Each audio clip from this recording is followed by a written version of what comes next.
Hello traders. Day 21 of learning basic trading సిరీస్‌లో volume గురించైతే తెలుసుకున్నాం. మన సబ్ ఫాలోవర్ ఒకరు వాల్యూమ్ అంటే ఏమో అడిగారు. దాని గురించైతే ఇక్కడైతే నేను క్లియర్‌గా ఎక్స్‌ప్లెయిన్ చేస్తాను.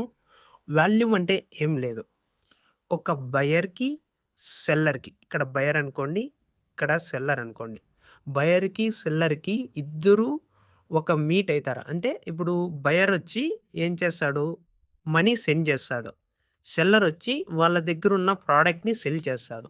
ఈ 2 ఒక అంటే ఈక్వల్ అయినాయనుకోండి, అది ఒక వాల్యూమ్‌గా కన్సిడర్ చేస్తాం. నేను బెస్ట్ ఎగ్జాంపుల్ ఏం చెప్తానంటే, ఒక షాప్ ఉంటాది చూడండి. షాపు, ఒక కస్టమర్. కస్టమరొచ్చి షాప్‌కి ఏమైతాడు? బయర్ అయితాడు. షాపొచ్చి కస్టమర్‌కి ఏమైతుంది? సెల్లర్‌గా ఉంటాది. ఇప్పుడు బ బయర్ ఉంటాడు గదా! అంటే కస్టమర్ ఉంటాడు గదా! కస్టమరొచ్చి ఒక ప్రొడక్ట్ కొనడానికి షాప్‌కి వెళ్తాడు. షాపు అతను ఏం చేస్తాడంటే ఆ ప్రొడక్ట్‌ని కస్టమర్‌కిస్తాడు.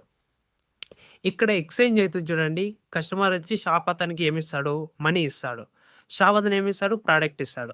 ఈ 2 ఈక్వల్ అయినాయనుకోండి, ఎగ్జిక్యూట్ అయినాయనుకో అది వాల్యూమ్ అనేది కన్సిడర్ చేస్తాం. అంటే ఒకటిగా అయిందనుకో ఒక వాల్యూమ్. అలాగా 2000 అంటే 2000